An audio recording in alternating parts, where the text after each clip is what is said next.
My name is Jacob Toddson, and welcome back to the Wisdom of Odin. If you haven't followed this channel before, there's a reason that I'm in a towel in front of a sauna, and that is because around a year ago, I traveled to the country of Finland, the home and capital of sauna culture, and I learned much about the Finnish mythologies and histories. One of the most important things to Finnish culture and spirituality is actually the sauna.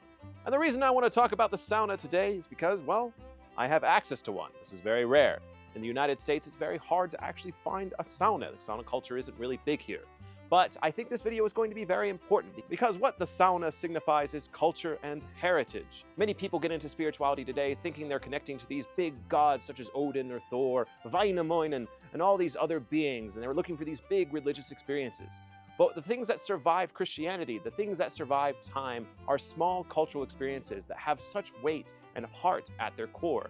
And the sauna is one of those things. But before we hop inside this sauna together, let's talk a little bit about the history. You might have a few questions at this point in the video already. One, is this YouTuber plummeting his career to demonetization with nudity and excessive use of the word sauna? Well, all I can say is YouTube, it's for educational purposes.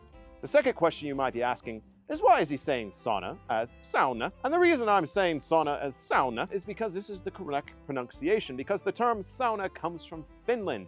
And Finland, yes, is the #1 users of saunas today, where 90% of Finns claim to use a sauna at least once per week. And it's considered one of the main reasons that Finland has been ranked one of the happiest countries in the world several times over. When looking into the history of sauna culture, this goes back for 10,000 years in Finland. Another interesting facts about Finns and saunas is when most people build a house or a forge or a church or a town hall, Finns, the first thing they build when they establish a new homestead or village is a sauna. Saunas are all around the world in various different shapes and sizes, including in the Scandinavian countries just across the Baltic Sea. But Finns take sauna culture to a whole new level. I don't know if anyone else has used this quote, but I'm going to claim credit for it. Wherever a Finn can be found, a sauna is not very far away.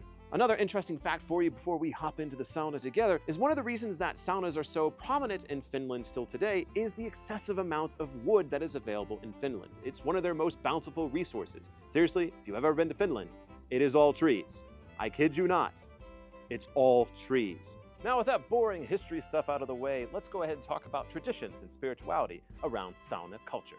Viewer discretion is advised, because now it's sauna time. Now, I'm definitely using nudity as a comical element in this video, and I cannot deny that whatsoever.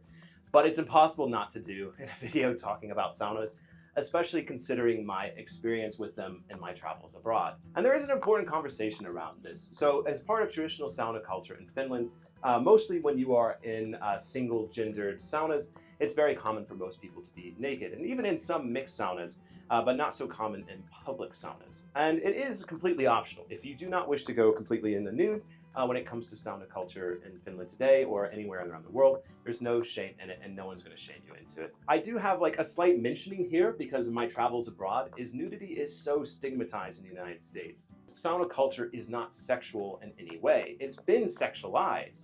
But the actual traditional usage of the sauna and the culture around it is something that is so pure. In fact, the sauna in general represents purity. Another element of sauna culture that I don't have really a way to represent because I don't really have the right plant, but they also do have like plant whips that they will do to open the pores. There are technically 4 stages of sauna usage and how you do it. There's what the Finns refer to as the loli, I think it's called, or the lauli. I'll put it right here, and I'm probably mispronouncing it. But aloli is the actual steam, the actual creation of the steam. And this is the first time we really mention a spiritual element here, because each sauna is said to have a different loli, depending on the rocks, depending on the wood, and the spirit of the sauna itself. And then after that, it's just to sit, savor the heat, sit in here as long as you can. So go back, cool down, reset, and repeat the process as many times as you feel comfortable. Now, actually researching the spiritual elements of sauna culture was a little bit difficult because, again, it's not something that's really prevalent in English-speaking countries. But what can I find? There is actually the idea of a sauna spirit, and that is called a sauna tontu, which is essentially a sauna elf.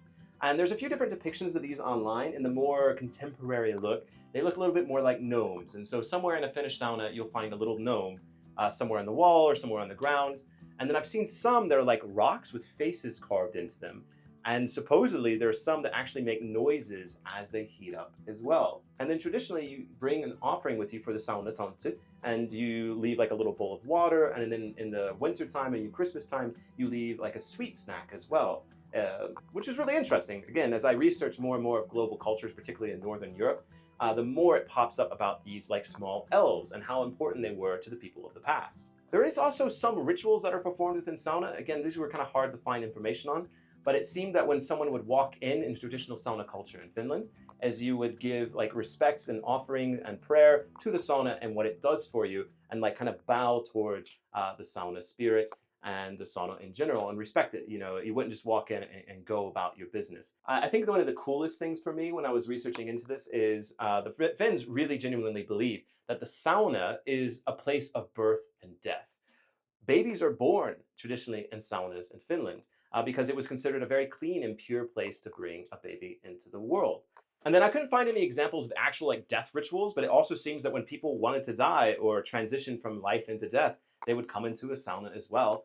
Another funny element to sauna culture seems to be storytelling. Is that there was times for people to come into saunas and just to sweat, to heal the body physically, but also to sit here and just commune with family, especially during the winter time. You figure Finland is a long, dark winter if you live there. And so having something like the sauna, you can come in and sit with the family and share stories, I think is something that would be really powerful and really beautiful. When I first was introduced to sauna culture in Finland, it was when I worked with Henry and Jemina from the band Noiduen.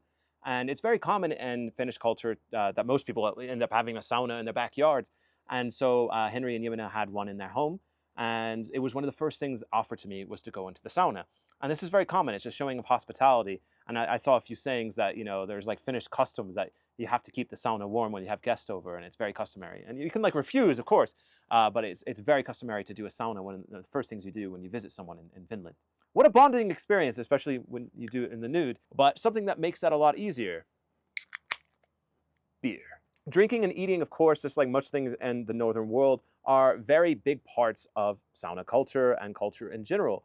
And so one of the things that was offered to me when I was brought into a sauna, butt-ass naked, sweating my balls off, an ice cold beer. I should also mention that it's also very common to do cold plunges after a sauna section. And so very common for people to leave the sauna, go into icy cold water, roll in the snow, and then hop back into the sauna. It's cold. Oh, that's nice. Oh. So yeah, I think one of my favorite things about the sauna is it's a religious experience. It's a spiritual experience, even if you don't necessarily do the religious ritual elements. But it's a part of culture. It's a part of heritage. And it can be something that is just fun. It doesn't have to be so heavy. Like I said towards the beginning of this video, spirituality, paganism, heritage, it doesn't have to be such a heavy thing. Sometimes it really is just having a nice cold beverage and sweating with your friends and family. Don't worry, no more nudity in this video. In fact, we're coming to an end here. And I just wanted to, again, kind of run into my conclusion. When I was writing the notes for this and thinking about this video, because I was staying here with the sauna while out here doing my vision quest, and I knew I wanted to talk about it because there's something here, and I hope I communicated that well.